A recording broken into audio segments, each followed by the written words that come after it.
Assalamu alaikum. How is everyone today? Happy Women's History Month. Here we are again at 5 o'clock on a March day where we are talking about hashtag We Are Our History, and we are thinking about what do we want our future to look like and what are we doing to make that happen. We know that women are working hard all over the place to do wonderful things. And we also know that women are they have a very important role in creating culture. Oh, I see our guest today. She's ready to come on.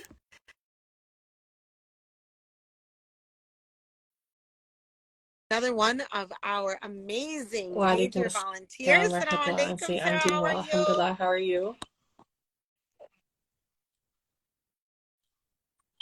Alhamdulillah, alhamdulillah. I'm doing Yes, that's great. correct. So you're coming to us from Canada, correct?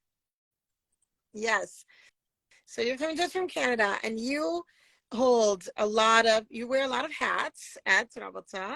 I know you wear the Rabata Masjid hats, and you wear the Rabata Volunteers, the Rabateers hat. That's a big hat on your head. Um, And so, what other hat so do I, you, like you said, I what volunteer other at Masjid hats do you Rabata, wear? which is a huge honor. I also volunteer with the Rabateers, which are our Rabata volunteers. If you're interested, you can always volunteer. Somebody will put a link in the chat, alhamdulillah. I also am an admin for the Ribaat Academic Institute.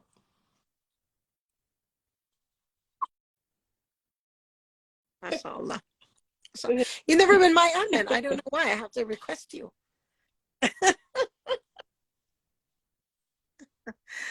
Alhamdulillah. All right. Well, we have been talking about it's March, it's Women's History Month, and we've been coming together with the women of Rabata every day to think about, so I can listen to you as you think about what the future might hold and what you hope for it. So my first question for you is, if you think about your children, your daughter, okay, and think about her daughter and her daughter and her daughter and then hers, the fifth generation. What do you hope for her? What do you hope for her as a Muslim woman in community and Um, society at that point? I know you've That asked many this question generations to down the everyone. line. So I've had some time to think about it. I would really love for my great, great, great, great, great granddaughters to be in a world where their sort of Muslimness and their practicing is looked at as an example versus something that's like, oh, those Muslims, they do all these kind of things. I want for them Mm-hmm. the confidence to be able to practice their religion and it just be a normal thing. It's nobody bats an eye about it.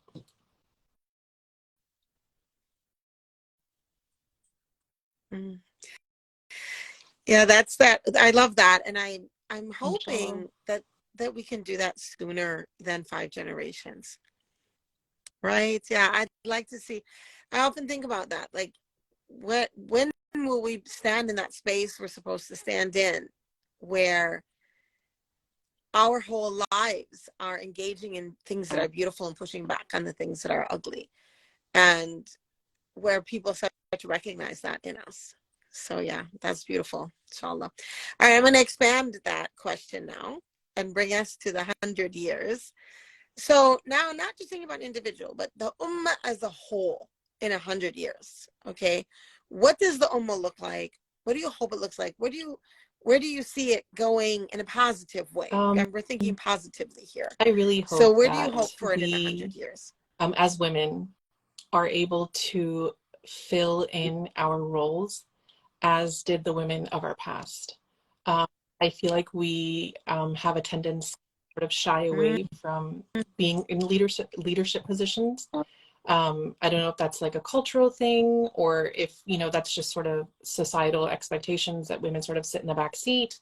I think it's really important to instill confidence in not only ourselves but all the little women in our lives, so that as they grow up, you know, they don't shy away from taking on responsibilities that they think are not for them.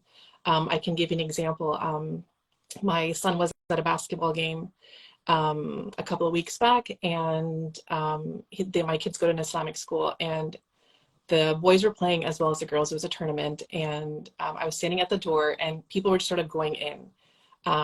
And there was this girl. She was probably in, I'm going to say grade 6 or 7, and she was just trying to get out of the gym, and she just wouldn't let wouldn't go out, and she was just waiting for people to go and waiting for people. Wouldn't just say, "Excuse me, can I get out?" And I was standing there and I was watching her, and I was like, she's so nervous about just saying, "Hey, excuse me, I need to get out," because her teammates had already gone upstairs, and she was trying to meet up with her team, and she just stood there and stood there and stood there. And I was just thinking, I was like, just say, you know, excuse me, I gotta go. But she didn't. She waited, and then, you know, there was no one left to come in, and then she went. And I just thought, if she had that confidence to be able to say, "Excuse me, I just need to go," and then just go on about her way, yeah, I don't know, she would have saved time. It just made me realize that even that small thing, she's shy about saying, "Excuse me, I need to get somewhere." So that really made me think about, like, how can I instill more confidence in my own daughters? I have an 11-year-old and a 7-year-old. How can I instill more confidence in them so that, you know, these small little things are not a big deal. They just say, "Excuse me," and then they go on their way. We have Anse Redana, one of our Anisat from Ribaat. She always says, you know, we're Muslim, we're better than everyone else. You know, we have to take that space and really be sort of footed and be able to say, "Excuse me." You know, she used this example a couple of weeks ago in Guillaume, where she said, you know, if I'm, you know, walking through the door, and maybe if there's someone that's elderly or someone who needs help, if they have kids, she's like, "I'll let them go." But she's like, but if it's, she's like, better believe that I'm going to go first, because I believe that I'm Muslim and I'm better. And that, you know, that sort of tied in with what I was thinking about the confidence and how it's important to be able to instill that in our daughters. Just that simple act of saying, "Excuse me." Um,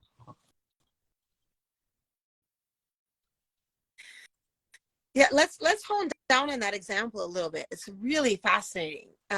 So this confidence that we're talking about, this confidence, and you said, you know, we're better. Well, we know that as Muslims, very often we're just not better. We're just not who we're supposed to be. Like, if the Prophet ﷺ came and met us today, there's plenty of Muslims in our community that he might not even recognize as a Muslim, or just say, "What are you doing? What are you doing?" And so I think I want to drill down on this idea of how aqidah puts you in a space of being an elder. So, for example, you know how even I think across cultures, we have the concept that an elder in the room, we might stand up for, we might let them through the door before us, maybe serve them tea before us, or what have you. And that's because they have experienced more life than us. Their experiences give them that space as someone older. And I think in almost every culture, there is a sense of that one way or another. Some cultures are stronger, others are weaker, but they all have it somehow. And so, and in a capitalist society, we have this idea that maybe someone is rich or very fancy or with a lot of, particular bag or particular shoes, that person somehow deserves space, right? And what we need to do is what I'm hearing you say, and I'm loving it, is we need to recognize that aqidah, belief in God, which is a very rebellious thing to do in the secular world, belief in God and holding on to that elevates us to a place where we deserve space. And while we live in a secular society, it might not be recognized that we deserve that space. We have to recognize it in ourselves and take that space. Whether it's as simple as, "Excuse me, I need to go out this door right now," or just recognizing, not feeling when we enter into a room filled with people who know each other, filled with people who are who are not Muslim, let's say, not feeling like we need to be the shrinking wallflower because we are different. No, I'm taking up the space I'm in because as a person who's a believer, this space, I'm strongly rooted in this space, and that aqidah gives me, reminds me of my value and where I need to be. Oh, I mean, if we teach kids that, what happens 5 generations? I mean, they're going to recognize the spaces. Everywhere they go, they're not going to feel shy to talk about what matters to them. There's so much bullying today in what we want to talk about. Like, if you're speaking the line that everyone else is talking about, then you're okay.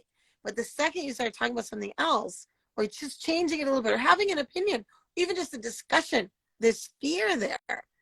So yeah, that's very powerful. That's very powerful. I love that example of the little girl you saw too. And there's a really good question here. What's the line between confidence and arrogance? And I would you like to try to give that? What's your opinion? And then I'll chime in with mine. Thank you. I think confidence is knowing that you have a right to be in that space. Whatever that space is that you're trying to, I don't want to use the word fit in, but sort of be in. And then arrogance, I feel like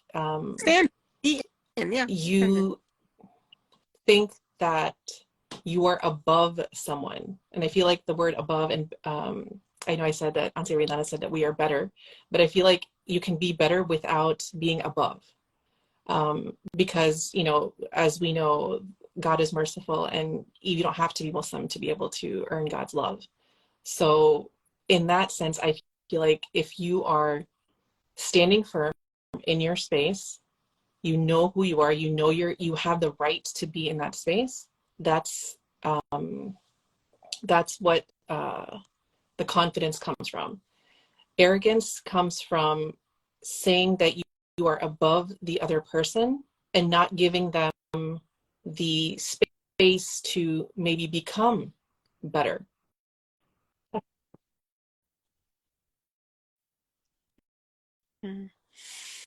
Yeah, I like what you said. I like that idea that confidence is knowing that you have a right to stand in that space and feeling very confident. I think confidence also expands to the idea that because I'm in this space, this space fits other people. Well, you're welcome. Come stand with me. No problem. Like, the space expands when people stand together, but it shrinks when people try to stand alone, as you said, above or better than, or believing that a space exclusively belongs to them.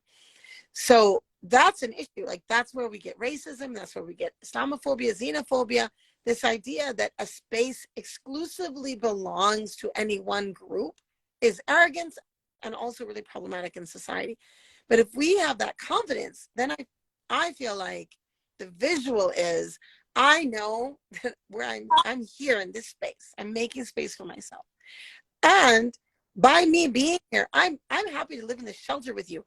You can stand right here with me, and the space is going to expand, and we all have a right to be here together. But when we are exclusionary, that's when arrogance comes in. And we see that in community too, not just outside of community. We see that within community as well. Exclusionary feelings around, do women belong in this space? Do certain ethnicities belong in this space? What about certain age groups? And that's not good. That's when we end up with an ill culture where we can't really work together. And we're never going to get to that ummah that you envision. All right, I have another question for you there now. So we unpack that confidence, that ummah, that young girl in the future, but also that whole ummah that feels really confident in their space and is setting a good example for others. That means they're living a good example too. And if that's sort of spread across the ummah, that's a wide thing, right? That's a widespread thing. And when it enters culture like that, it's almost like we've forgotten what it was like to be intimidated. So what are you doing in your work at Rabata, in any capacity that you want to talk about? Because there's a number of them. What are you doing to prepare the way one for of the that? things that I really, really love doing at Rabata is meeting with new volunteers. I believe 3 years ago, one of our 2020 graduates, Ansi Amina, she sort of, reached out and said, I think you would be perfect for this role. I honestly didn't think that, but she saw something in the interaction that we had, alhamdulillah, which was a blessing for me. And she sort of guided me and trained me, and that's one of the things I absolutely love. I get to meet everyone who wants to volunteer at Rabata, and in any capacity, be it with a specific team, or if they're just wanting to volunteer their services in general. That's really based on something that they have experienced with Rabata, sort of outside of wanting to volunteer. So an example I always use when I'm speaking with new volunteers is we had one volunteer several years ago. She had been a Muslim all of her life, and she wasn't very practicing. Her family was not very practicing. These are sort of her words. And she didn't really, she was, her family really focused on secular education and didn't really focus on any Islamic education. She said they fasted in Ramadan, went to Eid prayers, but that was really it. She's like, I prayed a couple of times, but not enough to be able to say this is something I did regularly or that I even remembered how to pray. And so when she was volunteering with us, one of the first questions that she asked me when I was sort of, telling her about Rabata in general and all the things that that it does, she asked me, she's like, would Rabata take on a volunteer like me? She sort of broke down like her experiences, and I got very emotional. Oh, And I don't like to be emotional in public, so it was really a difficult interview with her. Subhanallah. And she was like, I've done a lot of things that I'm not proud of, and would Rabata still take me on as a volunteer? Because I have tried to volunteer with other organizations locally, and I haven't really gotten too far in. So I told her that at Rabata, one of the most beautiful things is that you could be Muslim from day one, or sorry, Muslim for just a day, or even Muslim all of your life. You've been practicing or you haven't been practicing. There's no sort of standard requirement of your Muslimness that you have to meet in any capacity. And she, and I just kind of gave her examples of my own personal experience with the organization, and having worked on different teams. I told her some of the blunders that I had done, in different times. And I said, not once did somebody say, how could you do this? You made this mistake. Everybody was really supportive, really comforting. I'm really hard on myself. So it was really, really easy to share those experiences. And I told her, I was like, not once did somebody say, you did this wrong. Everybody said, hey, you made this mistake. It's okay. It's fixable. We can get it fixed and we'll move on. It's not a problem. And I was like, and every single time I made a mistake, it really, truly was a learning experience for me. Never once did I feel like, oh, these guys are upset at me, or, oh, they're saying face, but later on, in like another meeting, they'll be like, I can't believe she did this. I was like, genuinely, truly want the best for you, regardless of where you are in your practicing. And that's one of the most important things that I share with new volunteers, because I want them to know and understand that that is legitimately the culture, top down, from all of our anisat all the way down to new volunteers. They know and understand. They can see it in from different threads that we have. We have the Hajj thread, where women are coming on to be able to establish this beautiful habit. And we'll have women sharing tips and tricks. This worked for me. I always share this one where somebody said, I drink a ton of water before I go to bed. And is me to wake up. Like all of these things, because other women have experienced that beautiful feeling of waking up with the Hajj.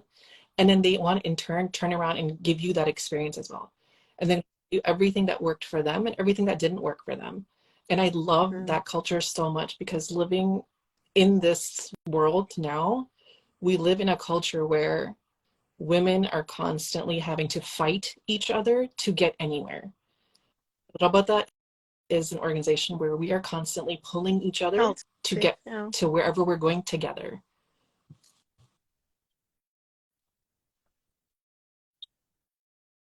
yeah. Alhamdulillah. Well, that's, excuse me.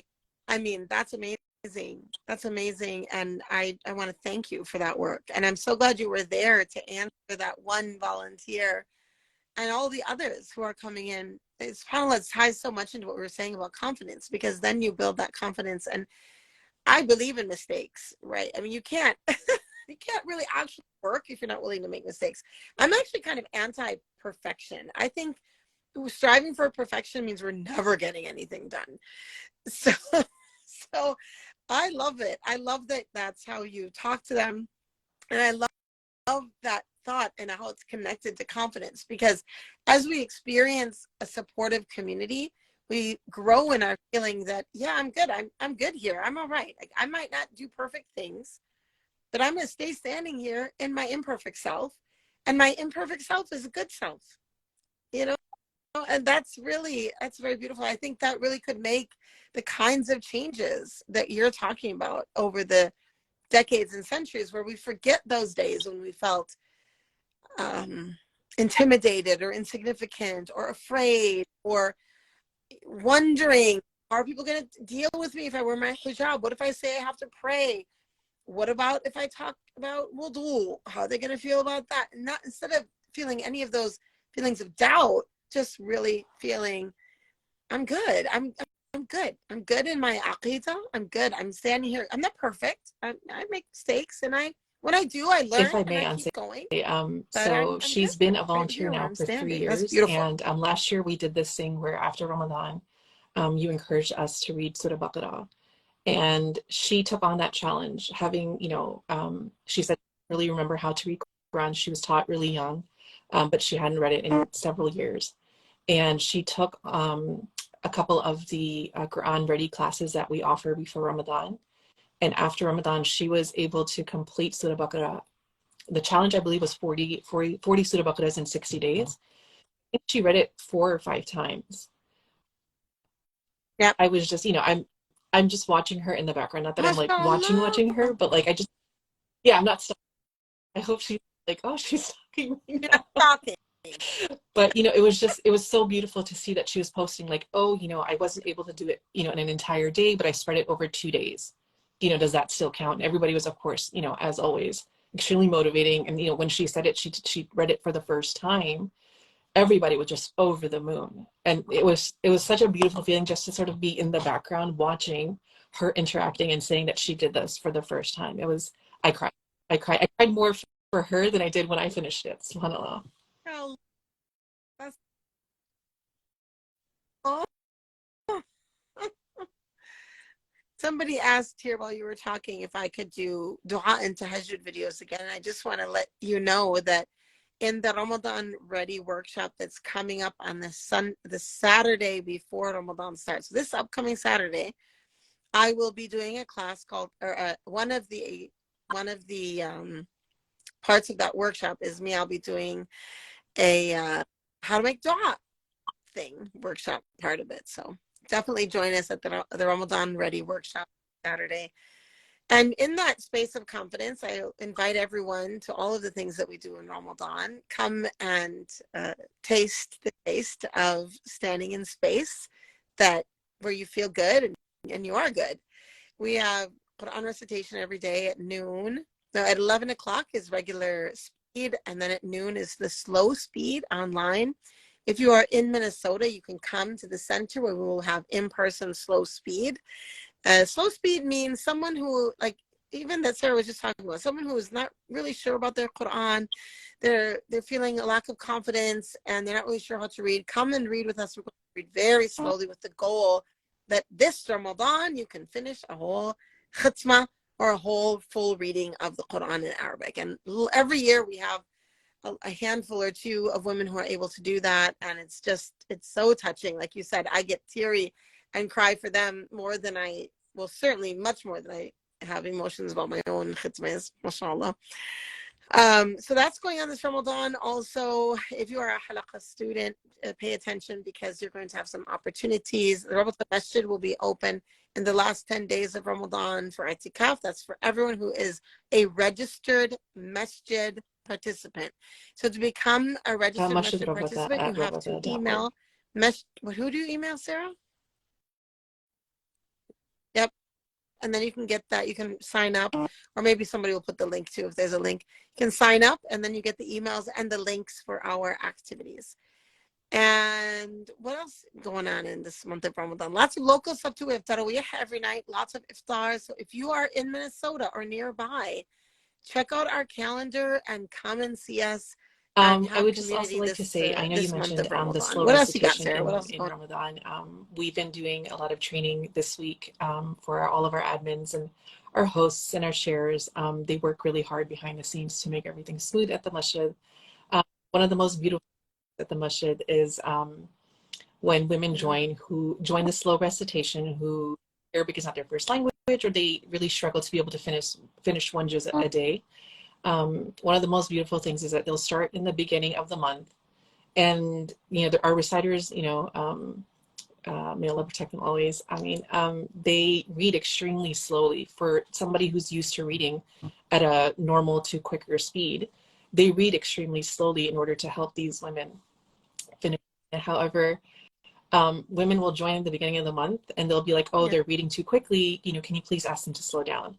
But those same women by the end of the month are like, oh, they're reading too slow. Can you ask them to speed up? And I get, again, very emotional because I don't think, realize themselves that their speed has picked up just because they've been coming every single day. You know, it's funny, but it's also so wonderful because they're not realizing that now I'm able to read quicker, or I'm able to recognize certain letters easier or certain words easier. And I love that so much. To be even like a small part of that is a really tremendous honor, subhanAllah.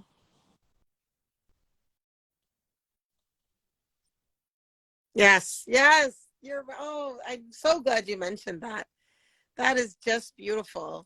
And it does happen every year. It happens every year where the same women who are in the beginning are, oh my God, this is so fast, even though it's so slow. By the end of the month, I don't know, this is going kind of slow here, guys. Let's speed it up. MashaAllah. MashaAllah. Alhamdulillah. Alhamdulillah. All right. Well, thank you so much for joining me here today, Sarah. And if anyone would like to work through with Sarah and become a volunteer, I saw the links come through a couple times. You can go to the website and link yourself to that and get registered. And yeah, so happy to have you here. Alhamdulillah. Welcome and thank you, and happy Women's History Month, everyone. We will be continuing here every Thursday until Ramadan, and Ramadan we'll switch over to a new program, but it will be at the same time at 5 o'clock every day on Instagram. Thank you, Sarah.